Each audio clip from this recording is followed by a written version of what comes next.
there's tremendous diversity among the students because we operate with a sliding scale tuition that slides all the way to zero if a family really can't pay, or some of his parents will do work trades instead.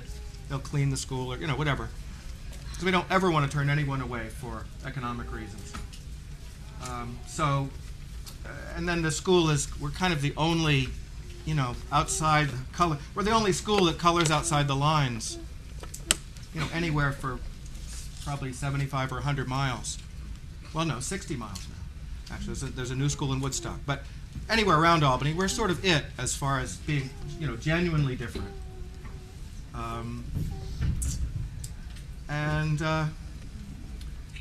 The Albany public school system is a disaster, and so on. So it just boils down. What's cool is we get all kinds of kids. We get inner city kids, we get suburban kids, we get rural. We have Josh here who drives how many miles every day? It's a 45-minute drive. And your father drives fast, so I think it's like, I think Josh drives 120 miles a day. And he lives way out in the country, really. He's a real country kid. And he and his brother come in every day. So there's just this fantastic diversity that's one of my favorite things about the school. The teachers, we're somewhat diverse, but unfortunately, well, we're a diverse group. Age-wise and somewhat, our backgrounds are fairly different.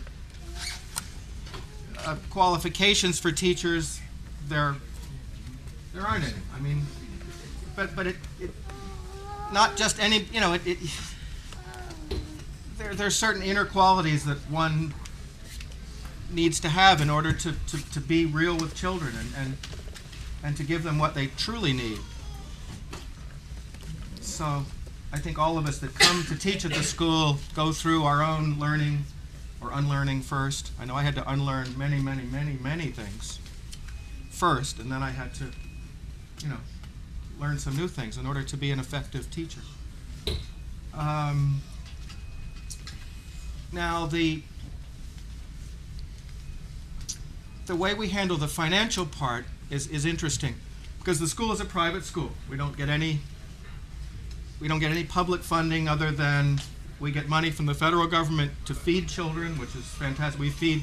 We serve a hot breakfast and a hot lunch every day, and about 3/4 of our kids qualify for a free breakfast and a free lunch, which is just great. Food is a very important part of what we do. And the school system gives us a little bit of money for books for kids, computer software and stuff. But otherwise, we're on our own, and that's by choice. The reason we're on our own is because as soon as you start taking the money from the government, there are strings attached. And it's very important to us as a school to be entirely autonomous so that we can do, as we see fit. So that means that but our families, don't have much money. So tuition is only 1/3 of our budget, if we're lucky. In a good year, tuition is about 1/3 of the budget.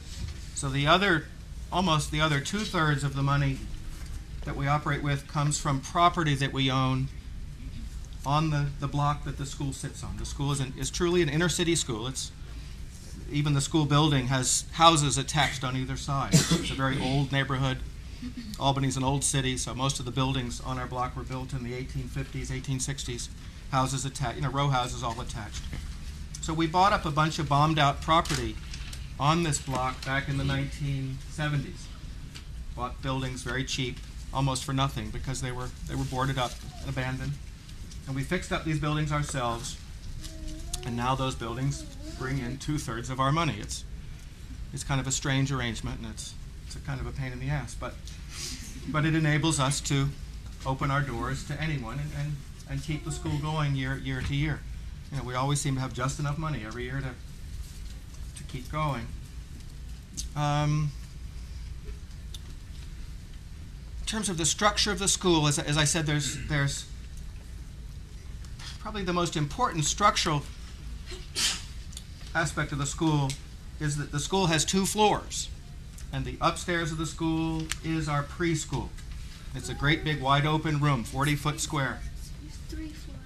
No, 2.5 floors. You're still downstairs, kids. I don't care what you say. But what they're saying is that when the school got, we didn't even have 7th and 8th grade originally. The school went through 6th grade. But then more, kids started not wanting to go to the middle schools in Albany, which are really hellacious. And so we added on 7th and 8th grade. And we didn't have, so we carved out a portion of the big upstairs room that has 18-foot high ceilings, and we built a loft. And then we enclosed it for the 7th and 8th graders. So. But the upstairs of the school is the preschool, the downstairs is the elementary school space. That's the only real division in the school. Kids are... What age do you make that? At what age do you separate those?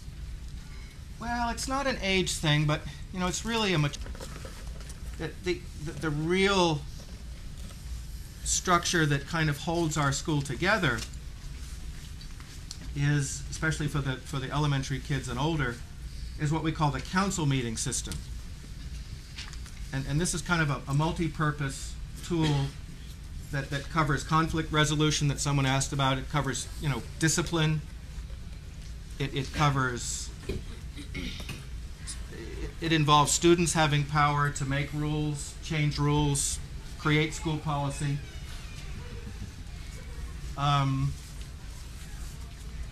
And the way our council meeting system works is that if anybody needs to call one of these meetings, I mean, it needs to be an important reason, but if somebody, has just had a big fight and they wanted to stop the fight, or if someone's being bullied, or if someone's lost $5 and they just got to have that $5, or they lost their coat and their mother's going to beat their ass if they don't bring the coat home, or if somebody wants to change a rule or make a new rule. If somebody thinks something's unfair and they want to make it fair, then they can actually, it's up to them. It's their responsibility to go around the school and tell the whole school council meeting. And then the whole school stop. Well, not that we don't do it with the preschoolers because they're just too little and they can't sit still long enough, for the most part. So we're just now talking about the older kids. But I mean, the whole school stops on a dime. Everything stops, like an emergency brake on a train. And we all sit in a big circle, and now the school becomes very formal. This very disorderly, chaotic organism becomes real orderly. Kids have, everybody has to raise their hands. There's a chairperson. The meeting is pretty strictly run by Robert's Rules of Order. And the idea is the community comes together to deal with the problem, solve the problem. Who chairs the meetings? It's usually a student. Is it like on a rotating basis? No, there's an election every time, so I'm going too fast. But you take 3 nominations, and we all vote. And then, of course, in these meetings, the students and the adults all have equal, everybody has a vote. Was it consensus or majority? It's not consensus, it's majority. But it often ends up being a consensus. We're just not attached to that necessarily. And so, how does it look? There's no average school day. As I said, there's no curriculum. Some years we start the day, like the older kids, the elementary and up, we'll start the day all together having a little sort of activities meeting to get organized. This year we're not even doing that. I don't know, we just, it just sort of happens on its own every day. Everybody shows up and has breakfast, and then things start to happen. Sometimes Bowen will call his group together, and because they're planning a trip, and so they'll get together and have a meeting and make some plans. But I tend not to do that because my kids just argue with each other all the time and compete for attention, and it's just a nuisance. I'd rather, if they need something bad enough, they'll come and find me, or they'll call a meeting. If one of them, I want to take a trip, so they'll have to get, somehow get their class together, and then we'll sit down and talk about it. So the structure is, it's very organic. It's very different every day. There's a lot of spontaneity in our school.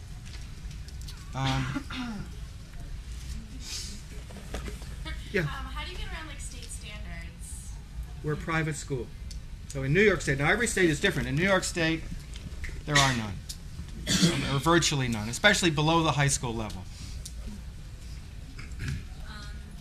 I'm just curious, within the groupings, how do you divide, are there learning stations? I want to hear from the students, is there task for your group? Like, is there a math station? Is there like a language arts station? Do the kids, like, how do you guys decide what you're going to do for the day? How much time you're going to dedicate? And then as a teacher, the mentor, how can you assess that they accomplish their task? Like, what is your, testing, assessment of mastery? To know, like, they did a good job, we can move on to a higher level. Good question. Well, for our class, the 7th and 8th graders, every day after breakfast we have a meeting where we talk about the trip we're going on and things like that, and the classes we want to do. And most of the time they happen. Sometimes for some reasons they don't happen, but you're never forced to go to the class if you don't want to. You always have the choice to go to the class or not. And there aren't really stations.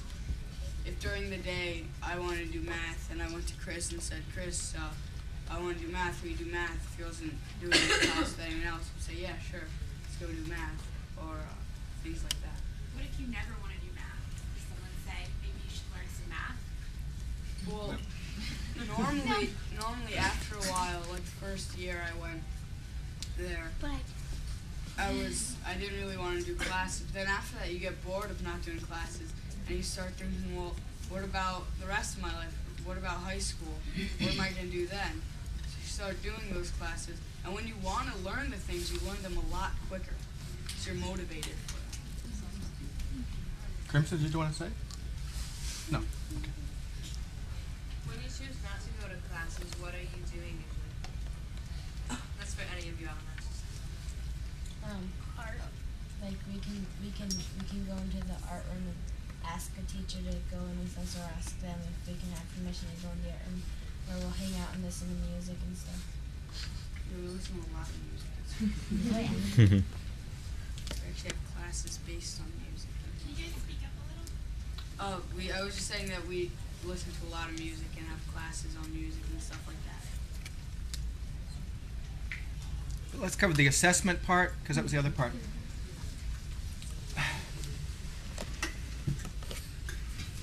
For the most part, we don't. I mean, it's just not what we focus on.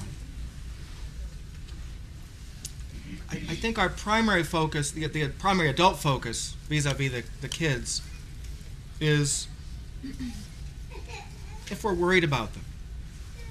If a child seems stuck, or just angry all the time, or depressed, or frustrated, or maybe they're not learning. If they seem stuck, like they're really having a hard time learning to read, it's just not happening. They try, or they don't even want to, or whatever. If it has something to do with learning, and we're worried about it, we're concerned, I guess then you would say we make an assessment. We really look at it. We might intervene. We might want to talk with the family. We might, whatever. There's 1,000 things we might want to do. Now, right at this time of year, actually, we're just going to do it on Monday and Tuesday. We call it a mid-year report. We actually each of us that has our, each teacher writes, a page or two narrative about each of the students in their group, and sometimes other teachers contribute a little something too if we have something important to say about each child. But I don't know about assessment. It's just like how the kids are doing, looking at their strengths, looking at concerns, and then we meet with the parents for a good solid hour. So is it more than the independence of the kid being like, this math, like I'm beyond arithmetic, I'm moving on to subtraction. Like it's the kid's choice, it recognizes it. That just takes care of itself. I mean, because nobody's managing it. The kids sort of manage it themselves, and everybody's wherever they are, and it just works out. You have to keep in mind there's only 60 kids in the whole school. When you have a much smaller, we have plenty of adults around. We have a lot of volunteers. There's just the need to regiment and routinize things is just not there. And what's the ratio? Well, we have 7 full-time paid staff, although 2 young mothers are actually sharing splitting a job this year. But then we always have usually have 4 full-time unpaid interns that we provide housing for, and then a ton of volunteers, because we're very open. The school is very impermeable very permeable membrane. No, really, we don't believe that you have to have a master's degree to help a child learn to read or to do art with kids or read to them or, share whatever your thing is with them. We're very, we're just very open to that. And Albany has several colleges and we have a ton of volunteers. There are a lot of adults in and out of the building all the time. Okay, so we already did this one, so sorry. This is hard. There are more questions for Right. these guys. I think that's what we should do. So some of the questions that came up before were, what do you guys think the effects are on students? And I don't mind answering some of these, so I'm not separating myself from you guys. But and what it's like to grow within the school, the transition in, the transition out. Oh, and there was a big one, which is, do you like it? Yes. Oh yeah. But do you guys want to comment on effects the school has on you, or how you grow in it?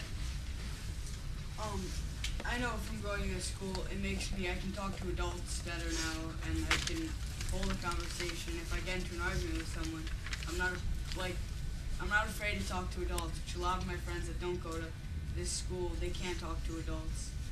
But we're at the school, the way we're treated, it's like it doesn't matter. So for me to talk to adults, it's the same thing as if I was talking to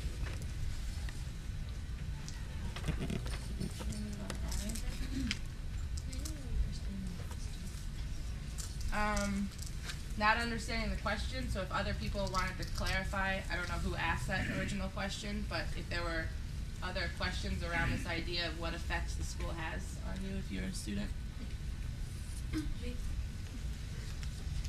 Go ahead. I was just wondering, you're saying that you're starting the high school next year. For those of you who had maybe even friends that had then gone on to high school in public school system or whatever, like how you feel about that transition or how they felt about that transition, and now that you know that there's a possibility of having this high school, how that makes you feel. Is anybody going to go to public high school next year? Any of your 8th graders planning to go to public high school? There are kids that have been in public school and are now in free school. But she's asking about but is anybody going went to public But high school. Lily went to public high school from our school. So, and then maybe some of you guys can talk about transitioning in, because actually that's what I don't know so much about because I was born there. But so I can talk about transitioning out, and maybe you guys can help talk about transitioning in. So I went to public high school. Really, the transition wasn't very big. The summer before I went to public high school was big because I was really worried about whether or not I was going to be stupid or if I knew anything or what was going to be at the public high school, which in Albany there's one public high school and it's really big. It's like 3,000 students.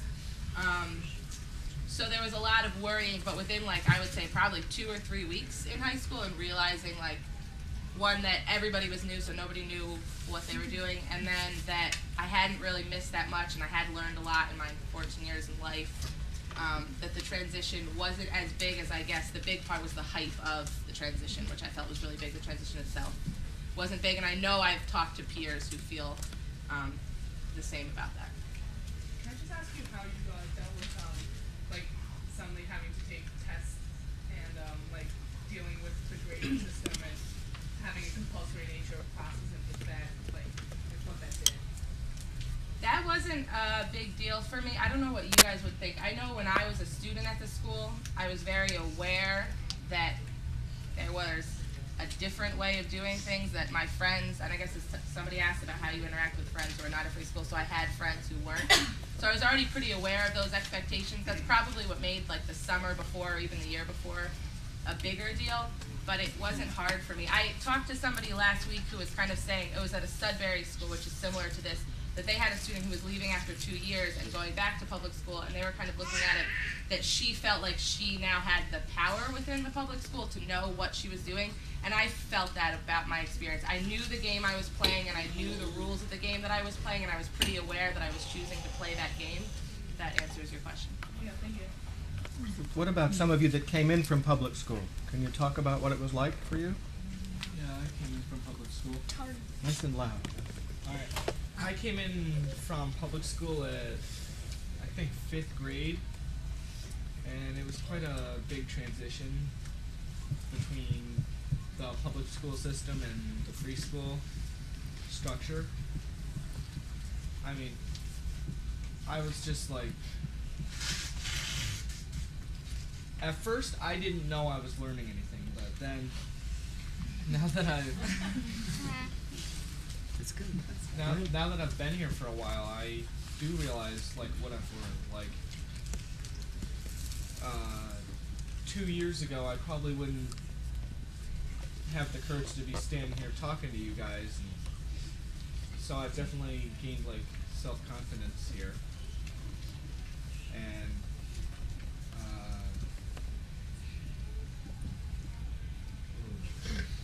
anybody else?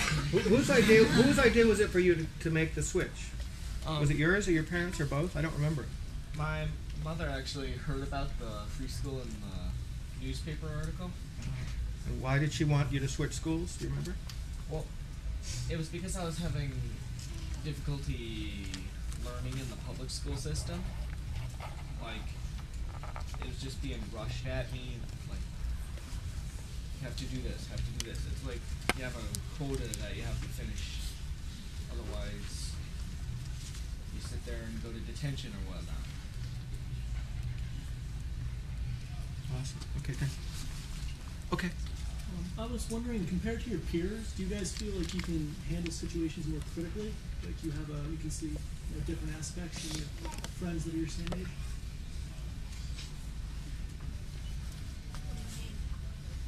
Huh? What do you mean? What does that mean? Just like, I don't know, like, because I went to the public school system, and there's a tendency to see things as black or white. And my assumption would be is that you guys have kind of a larger spectrum. And I was wondering if it's easy to apply that to everyday life. Yeah, definitely. Okay. It's a lot easier to deal with problems. Not just because, I've never gone to a public school before. I've been in private schools my whole life so far. And from what I've heard is that if you're in a public school, that usually someone deals with the problem for you, and you don't learn anything from that about solving problems, solving things in your own life. So in terms of solving problems, that it definitely helps a lot to have as much power to say what you need to say and want to say. Yeah, I agree with Madison on that because coming from the public school system, it's pretty much like you have a problem, go someplace else. I'll think about it later. But sometimes it works for you, sometimes it doesn't. Like a lot of it was just like snap decision making. Like I'm trying to think of an example. Like so and so hit me and didn't stop. It would just be like, okay, that person has whatever disciplinary action. Here, we sit down and discuss the problem from every angle, like why that person hit him, what, like, essentially started it, or so. I think it's way better problem solving deal. It's way better. Right, whoever asked the discipline question, that the so-called discipline is all handled in this meeting system, for the most part. Doesn't mean that I, as a teacher, if two kids are just racing through the school, causing havoc, I'll just yell at them and say, go outside and do that. I'm not going to call a meeting about it. Come on, damn it. Yeah, we're trying to read in here. Shut up. Whatever. Are there any things that you guys will want to see different about the free school as it is right now? Well, I don't think so. I like it how it is, but I don't know. You ever wish that you didn't have to go to any school, or are you happy to have an organized place being at the free school. Sometimes when I'm really tired or something, I just want to stay home, but I like going there. And I've never been to a public school really. I've been to the free school like my whole life, and like I like it. I forgot what I was gonna say. Majestic, could you talk about coming in to the school? Because you're it's pretty recent for you. Is this your second year with us? You don't have to, but I was just wondering, what was it like for you coming in? Like last year, what was it like? It wasn't that different. Besides, you don't have to go to the classes and dealing with the problems by yourself. It wasn't that different for public school. Well, for me, anyway. Nothing like. Yeah, you didn't have, you slipped right in. I remember. Yeah. Okay. There's 100 hands. I don't know. Yeah. Sorry. What are some of the challenges in expanding this to the high school level that you run into? Good question. It hasn't been all that challenging, honestly. I started out with the rules and regulations. I tried to figure out what are the boundaries that are going to close us in as a high school program. And so I went to the state and they said, oh, go to the city of Albany. I went to the city of Albany and they said, go to the state. I saw right then and there that nobody really had any idea what to do. So that was the right answer for me. And people in the state education department are wonderfully helpful. They're like, if you don't want to have anything to do with us, if you just want to start a school, not even incorporate, not register, not anything, you can. Like there was a court case in the late 40s, which basically a private school won against the state. And after that, the state just had to really be pretty hands-off. So a lot of private schools will choose to get registered and go through the rigmarole so that they can have the stamp of approval on their diploma. But it's not something that you have to do. So I'd say, logistical challenges are, finding a space. And so you found a free community space in the basement of the library. Churches have also offered pretty low-cost spaces, and that's a great place to start. Having our own building will be nice eventually, but with very little money, that's a good start. And then, get a group of advisors together and start looking for teachers. And we already, without even putting it out, there's 22 people who want to teach at the school next year for almost no money.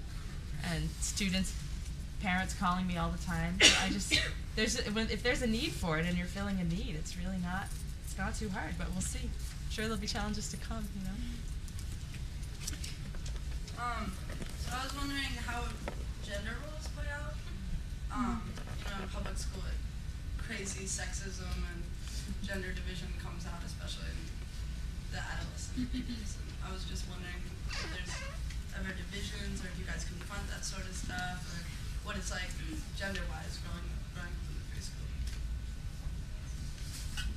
Definitely, if there's not a lot of sexism.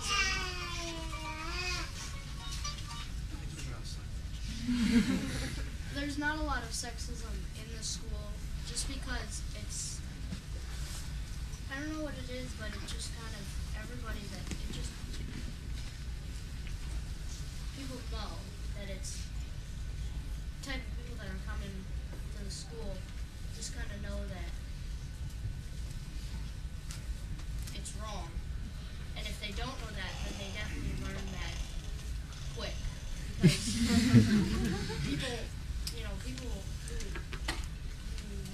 who are new and make sexist comments, people are gonna call them out for it. People aren't just gonna let it slide and say, hey, that was pretty messed up. Don't do that.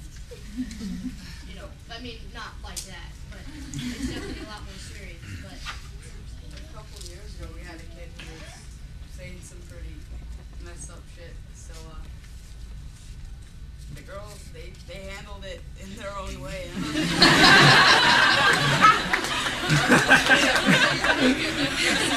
The old-fashioned way. Is it the same with homophobia? Do kids come in saying stuff? Sometimes, yeah. And now everyone that's here is it's different with that because everyone takes it a lot more seriously. Because the sexism, it's really serious, but it's everywhere. And I don't really know how to explain it, but it's harder to stop people from being homophobic, and you you just kind of have to tell them and catch them when they do it, and tell them, well, you know, you can't say that, and that's gonna hurt that person's feelings, and why would you do something like that? So you guys deal with it? Oh yeah, yeah. Oh yeah. Or one year, a few years ago, it was really bad. The homophobia was really bad. We'd had, you know, recent boys coming in from public school, older boys, and so it was just serendipitous, I think. But we had a volunteer. We were getting some volunteers from the high school, and one of them was gay, and he just started hanging out in the school, and just being himself, and getting to know all of the students, and it's just amazing what a difference it made. It was amazing. It was really a beautiful, especially with those boys, because you know, he didn't make any announcements. In that case, we didn't have a meeting about it, you know, because sometimes we will. You confront it head on. Hey, this shit's got to stop, or whatever. But in this case, he just kind of slipped in, and the boys that were really significantly homophobic, it just kind of snuck. I was like, holy shit. I don't know. I wasn't in their heads, but I think it was kind of like, oh my God. But this guy was a person. He was a beautiful person, and you know, and they got to know each other, and it was amazing. The healing. Learning, like, handling sexism and homophobia? Are you learning that in the school, or have your parents taught you guys that stuff? Or? Definitely learn it in the school. Some kids learn it at home. Learn about it at home. Some kids, both kids don't. I do. I just wanted to add, since we're talking about starting schools, that you guys, and myself included when I was at the school, are blessed with being in a school that has a culture that's grown over a long time. And so being in Brooklyn, which is just in its second year, so the majority of our kids have not come from the school and have not come from whatever culture is not even totally created yet. I think that there are some things that you're talking about that are more pronounced. Like, definitely we are talking about it now and looking at, in our school in terms of gender roles, we definitely right now have way more boys talking in meetings, way more boys going to classes, being vocal about things, and I think that part of that comes from what we're talking about in terms of Albany is a culture that's grown over time and had a lot of work put into it and is ever changing. So if you're thinking about starting schools, part of that is thinking about what culture you're going to start and then sustain and grow. Anybody who hasn't... Yeah, Maria, did you Oh, do you mind? Because I was a teacher in the Albany Free School in its first year, and it seemed to me, well, I mean, it was very obvious that parents of boys were seeking this kind of education in a way more active way than parents of girls, because boys, I guess, have more problems in traditional schools in a more overt manner. I mean, everybody has problems, but they might be more vocal about it. So we had a lot more applicants who were boys, and then we had a lot more boys for a while, and that was really kind of destructive to the school. And the school has this sort of open admissions policy, but at a certain point we discussed capping the boys, and then it had to be voted on democratically, and then getting the boys and girls in the room, and there's already more boys anyway, and they didn't have a consciousness about like, what it's like being a girl growing up in the world, and so trying to explain that to them from a girl's perspective of like, oh, it's kind of difficult if you're outnumbered and whatnot, and well, that's kind of sexist, you know. But seeing them sort of like come around to achieving more consciousness about gender in the world is a really interesting process. But I'm kind of curious. I mean, I know like the Brooklyn Free School is working out its gender balance, which is awesome. But beyond just like dealing with overt sexism at Albany, for example, I feel like we're hearing more from the boy students in terms of your responses. And I want to hear more from the girls. Like, what's your experience at the Albany Free School, and do you feel like you're allocated enough space? Do you feel like you can be you can be heard, you can access what you need to access without getting trampled on by boys who are already very empowered in the world? I'm asking you ladies that. Yeah. Wait, want to say something?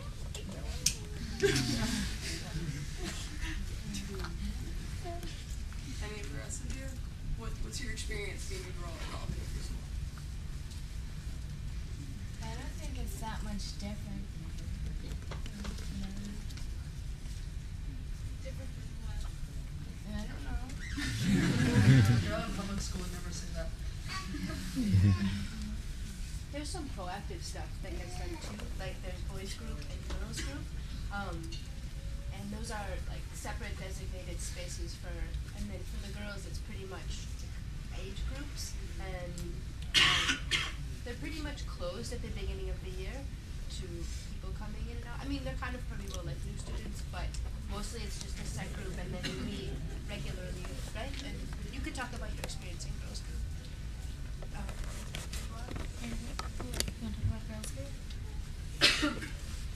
You don't have to. Well, what do you do in girls group? Oh, What do you talk about there? no, we bake cake there.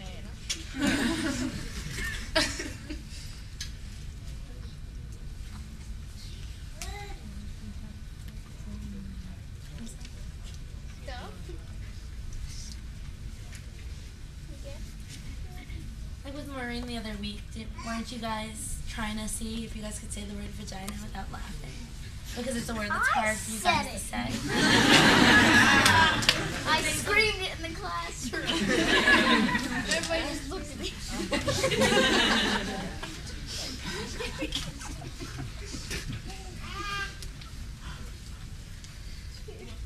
It's just kind of a construction of a really safe space to talk about a whole bunch of different things in a small group, like a lot of one-on-one stuff. And then also, just a couple days ago, we had a class on gender and sexuality, just sort of proactive thing in creating a really safe space to ask any questions, especially allowing for fear and confusion and things like that, just to talk them out and meeting different people and also like getting to know each other more too.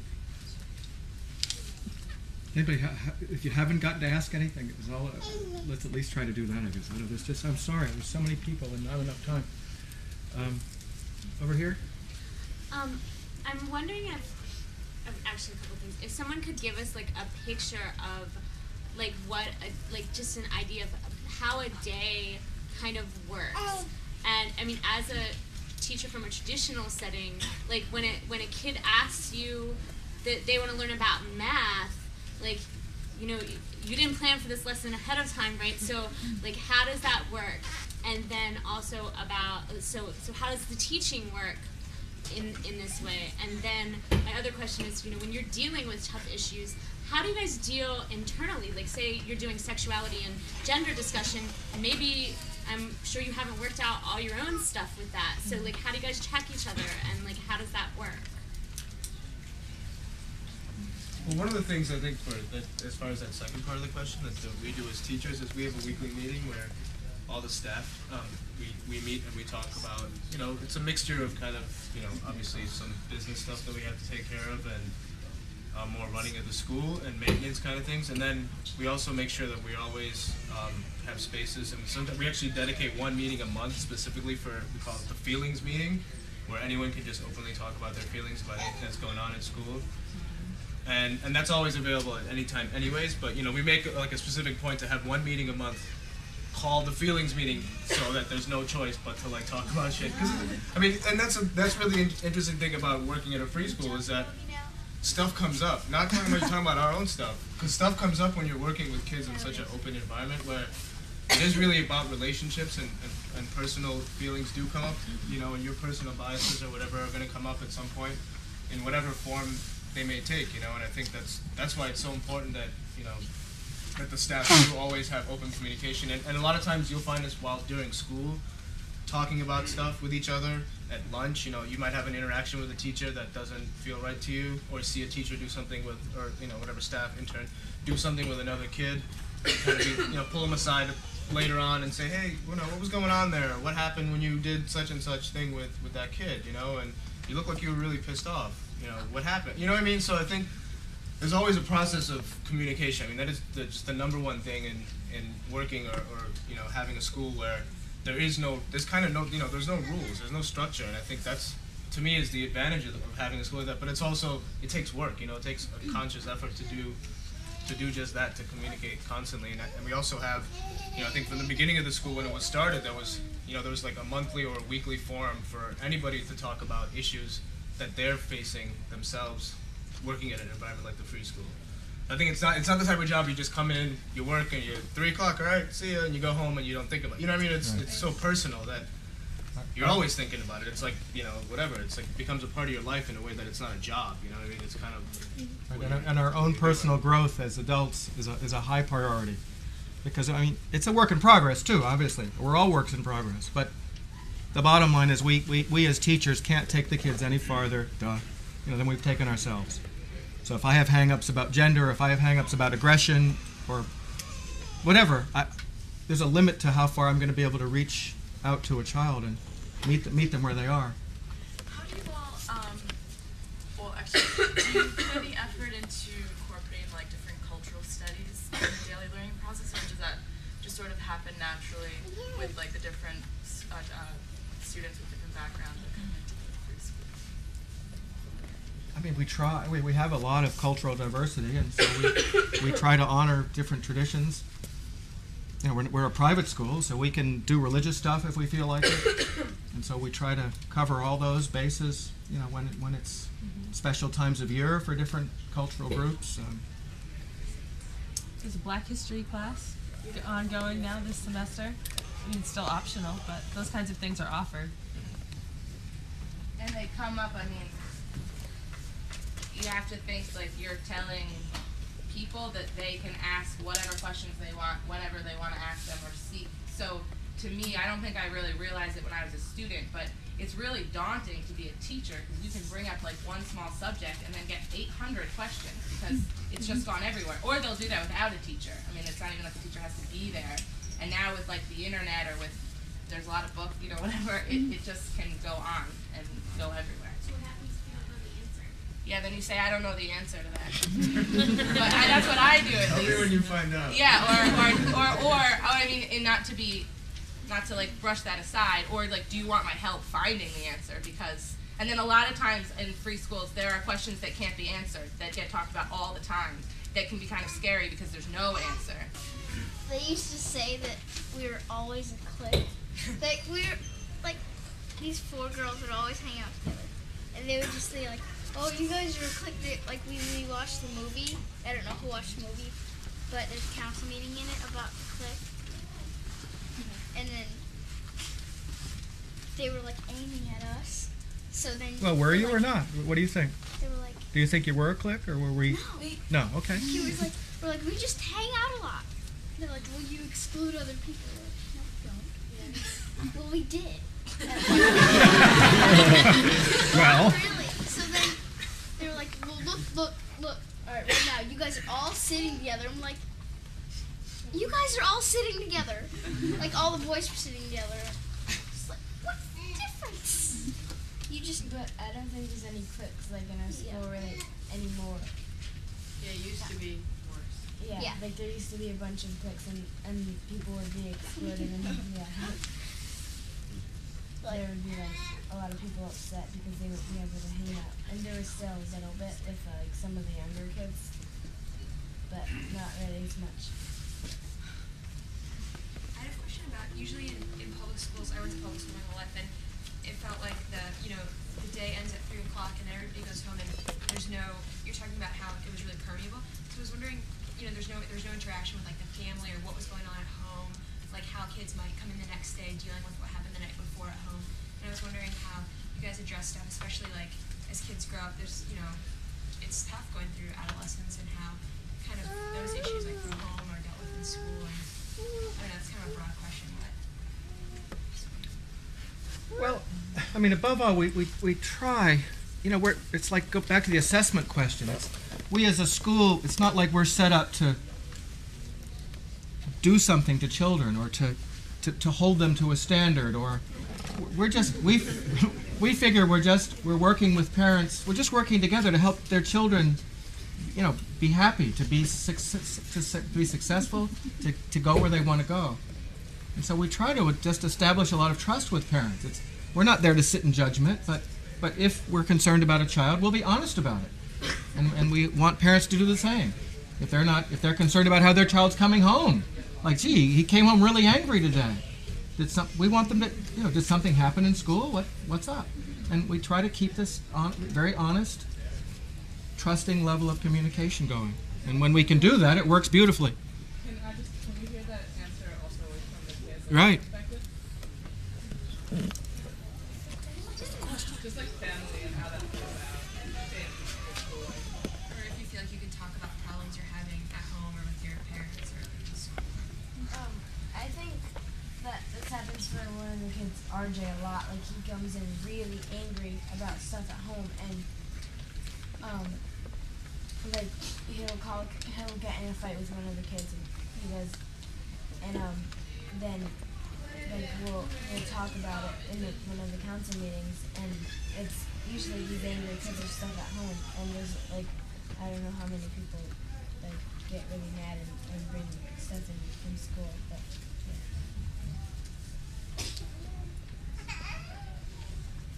I just had a quick question just about numbers. So 60 students in Albany Free School. Albany's not a small town. Are there folks who want to get in and there's not enough space for them? If you had to turn people away, I just want to know. Good question. Recently, we've had to turn people away, and increase for whatever reason. Increasingly, actually, we're having to turn people away. Do you think about expanding? There's nowhere to expand. I mean, we've maxed out. Like, we've created a classroom for the 7th and 8th graders. There's nowhere else to go. When we have 60 kids, it starts getting pretty. There's a lot of energy in our old building. And we're turning people away in Brooklyn, especially boys, as Maria already pointed that out. And then we're talking kind of about how big we want to go, but I think there's definitely a cap. We want to get a new space, but I don't think we want to be a big, huge school. So that's just like the plug if anybody wants to open a school in Brooklyn. There are kids. So. The preschool. How much time do we have? 7th and 8th grade class returning boys. 20 minutes? 20. So we have some more time. All right, I don't know. Back there. Sorry. So we opened a free school for a little while that fell apart because our volunteers took out. But, Where was it school? In Gainesville. Oh, wow. We had a problem with all the kids that we started the school with. None of them, I think one had been to public school before, and they were pretty young, like 5, 6 years old. Some 7. And we had a problem where volunteers coming in didn't necessarily have a lot of experience with kids. And so it was like the kids started fucking with them, like, Yeah. They'd take them to the pool. All right, gal, we gotta go back. It's time for the next shift of volunteers to come in. Some of your parents are coming. The kids wouldn't get out of the pool. And I don't think the kids were being malicious. They were just like, haha, we got the power. We're not gonna continue. Right. So I just was wondering, for your volunteers that come in, and maybe you all already have a culture going on of how things are done, but how will you keep the kids from fucking with volunteers who don't know too much about kids? Right. Well, it can be a problem for sure. The fact that once a school establishes when you can get over that initial hump and establish a culture and a tradition and so on, it becomes less of a problem. And you guys didn't quite make it, so we've made it. We've done that. And then at the same time, we need to be somewhat careful with volunteers if they're going to be in a position of responsibility with kids, like away from the school, et cetera, et cetera. We have to know ahead of, we have to go through that. Are you going to be real with, and as we have people wanting to be full-time resident interns, because we can take 4 a year, we can provide housing to 4 a year. I mean, that's a big thing we will look at with prospective interns. Are you prepared to, be challenged by kids? Are you prepared to be real? Are you, ready for that? And if they're not, that's okay too. But we will expect them to work on that, and not go through the whole year just being being fucked with. Just like kids, we want kids to learn very quickly. Don't let somebody fuck with. What? How did that? Is that okay with you? That he just said that to you? And so on. What are you going to do about it? So it's the same with adults. It's like, why are you letting these little kids push you around, or big kids push you around? And there's that challenge and that growth that needs to happen. You see, and we've just had. I would just say we've had actually good luck. That the interns that we've had, 90% have just been incredible. I mean, they should be paid and so on, but we can't afford to pay them. Yeah. I was wondering for the students, if you could talk a little bit about the things that you decide to have classes on, and if you end up doing it by yourself or using 8 or 9 or 10 kids who decide they want to learn about the same thing? Most of us, well, there are 3 classes that really like happen a lot: history, science, and music is poetry, where we get songs. This is actually, I'm talking for the 7th and 8th grade class, where we get songs and the lyrics, and we'll have like a topic, and we'll listen to the songs and read the lyrics, and talk about them and things like that. And I think those are really like the 3 classes that people are part of the most. So how many kids is that? Like 5 or? Around 5 to 6. 5. Music is poetry. Usually it's like 6 kids. History is like 3 or 4 kids, and science is everyone except for Josh and us, except for 2 kids. So yeah. If you decide that you want to learn something and nobody else wants to learn that, is that like will you be able to find a teacher to do that with you? Yeah. Yeah, definitely. Do you feel like you have sufficient resources, and or are you able to be involved in the community, like public libraries or volunteering in the community? I mean, we're in a city. It's infinite resources. But probably. do you go outside to school for things? Yeah. All the time. We have a little shoestring budget, so it's good. I mean, it forces us to do that, and which I think is a good thing. And we have, we do 7th and 8th graders. Well, anyone really can have an apprenticeship. Good. So like if I want to work on movies or learn how to make skate ramps or something, I can find someone that does that, and I can apprentice with them. So yeah, a lot of kids do that. How do you deal with subjects that are traditionally resource intensive, like science classes, like chemistry, biology, things that traditionally they require Bunsen burners, different chemicals, things like that? I can answer to that as a science teacher. The science equipment is in pretty poor shape in the school, and so it's very easy to do elementary level labs that you can do with kitchen chemistry, but when you get to middle and high school level, the resources aren't there. So I'm in the process of trying to write some grants to create a science lab at the high school that the middle school and upper elementary could also use. Because some of the facility is excellent for pottery and art. Computers are pretty good, the books are pretty good. There's a great big space to do dance and physical movement, but a science lab for upper levels just isn't a resource that we have. So we're having a conversation about what can the high school provide that the lower school can't, so that we can have that back and forth.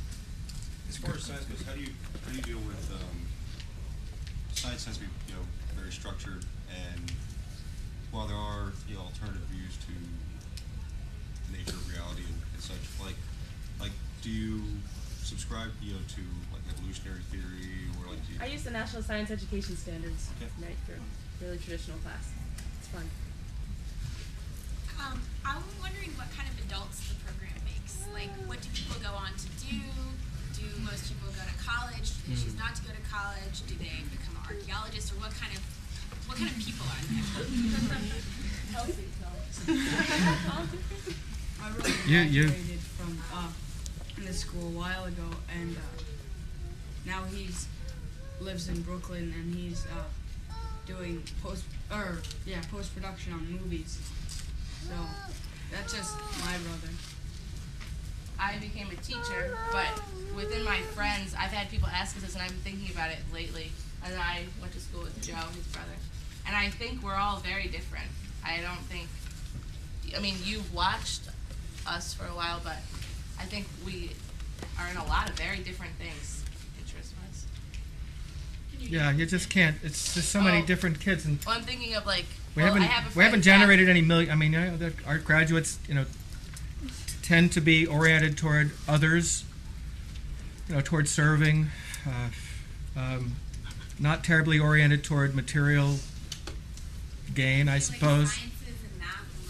Sometimes. Yeah, I mean, if you want the concrete right now, if you want to think about people that are out, Gabby was just she's done drama, and then she was a caretaker, then there's somebody who's studying drama and computer science and trying to work for Google, and then I know somebody who's studying psychology, and somebody studying political science, and then there are people who are filmmakers or... Easy to get in college? from like a school like that? It doesn't go to your high school. Yeah, they don't go to, and then we haven't had graduates in Brooklyn from the high school.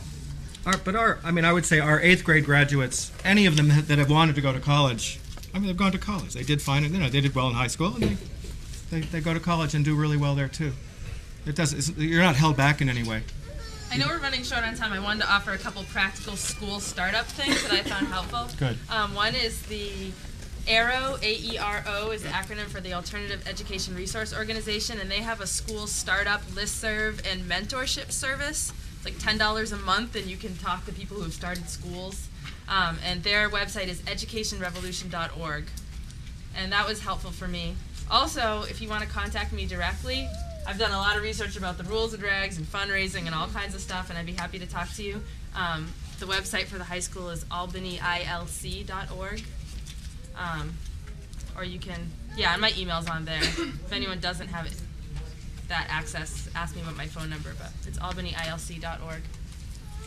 Right, and I've just finished a book called How to Grow a School, Starting and Sustaining Schools That Work. It's at the publishers now. It's not in print yet, but it should be in print in the next month.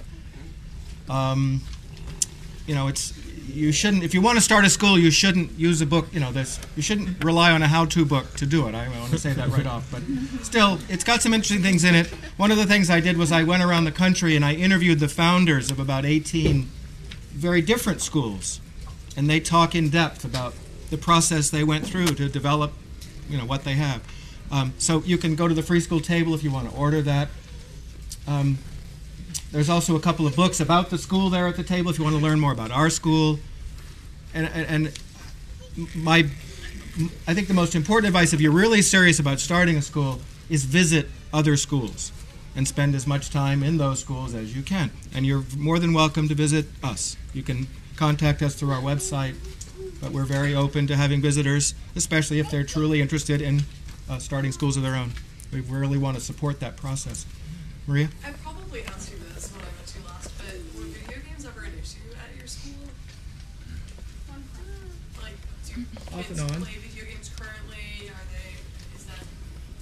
We're not, the computers that we have, we're not really allowed to go on Flash games or something. But, we have certain rules for, at 2 o'clock we can play, a Game Boy or something. But other than that, nothing. Did you students institute those rules yourselves? You came up with restrictions for yourselves? Yep. Okay. I think one of the things that happened, which I was really happy to see, is my only problem with video games, other than the content can be a problem, but beyond the content, is they're just so goddamn addictive for some kids. And so that's kind of the way we came at it as a whole community, students and adults alike. And I think it was because of the extreme addictiveness and the negative impact that even students could see that they were having on certain other students that we came up with some limits. Yeah. Before we take questions, I thought I would make this space for the group to talk about the trip that they're planning. Yeah, great idea. Yeah, the 7th and 8th grade are doing a trip. We are doing a trip to New Orleans. Nice. A road trip.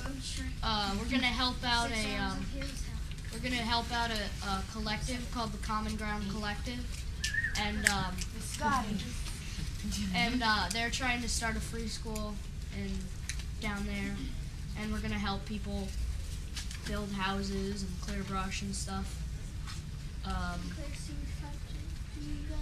Water pipe. And plants that. Oh right, what's that called? We're gonna plant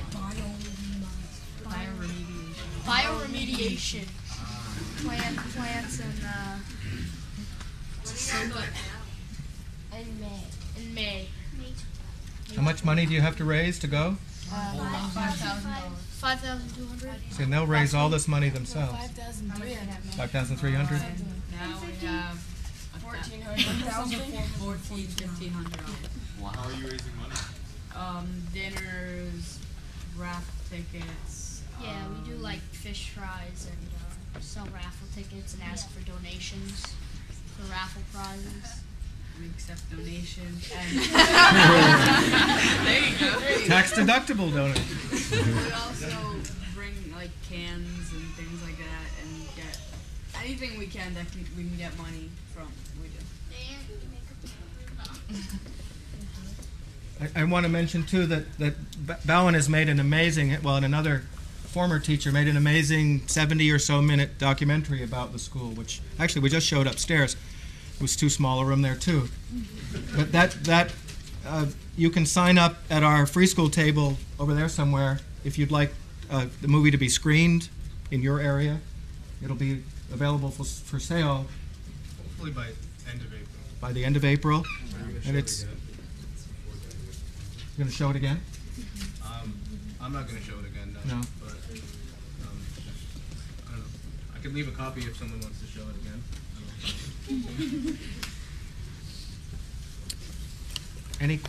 There were so many. I appreciate the questions, and I apologize for the time. But really, we missed a big question. Did we? It's not really a big one, but do the teachers ever have any free time or just downtime, like in the school day, because it's so unstructured? Do you have like your own things that you do when there's nothing for you to attend to?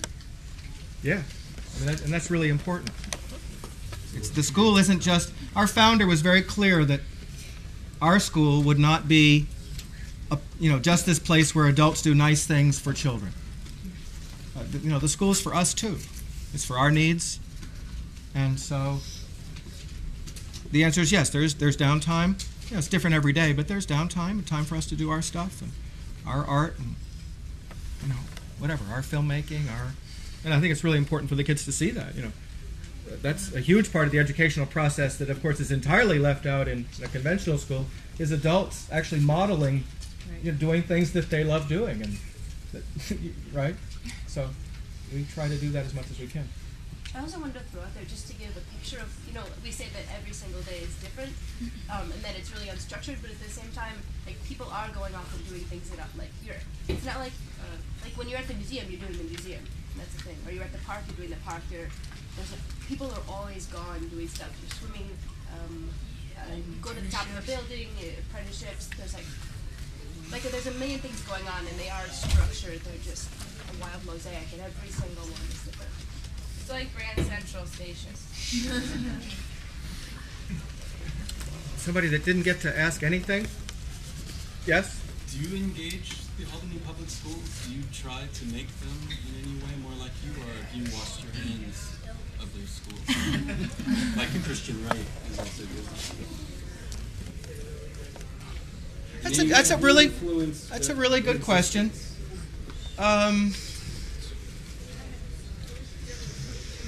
There's not much that we actively do. I've tried. We've brought in internationally renowned people to speak about education, not just our form of education, but about the deeper principles of education. And I will call every public school administrator for far and wide, and it'll be free. And they won't come, but I'll do it. I'll do it. It's important to do it. But we don't do too much because it's so hard. We're so different. We're just so far up to one edge. I think we're just scary. We don't intend to be scary, but I think we are a little scary and hard to understand.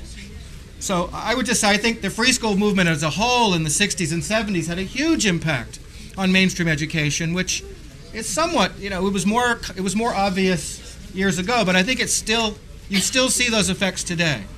And I hope that continues. There's a whole new free school movement starting.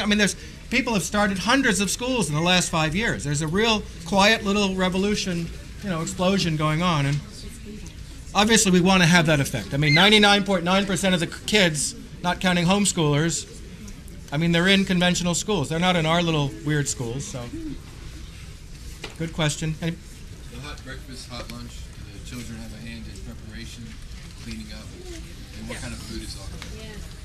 Good food, vegetarian and non-vegetarian, really good, whole grain, good stuff. Yeah, we're so lucky. We eat so well. Yeah, just say it loud because people are going to have to start going in and out. Do you ever have transgender kids, like kids that are born girls and want to be in the boys group or things like that? How do you handle that? Not yet. Not yet. But we don't have a high school either, so I don't know, it might come up more, a little bit more as kids go into adolescence. What? Just related, do you have bathrooms in different genders? Or? No. They're single bathrooms. Oh, right. But they're single bathrooms, yeah. Are you integrated with the unschooling movement at all? How do we integrate?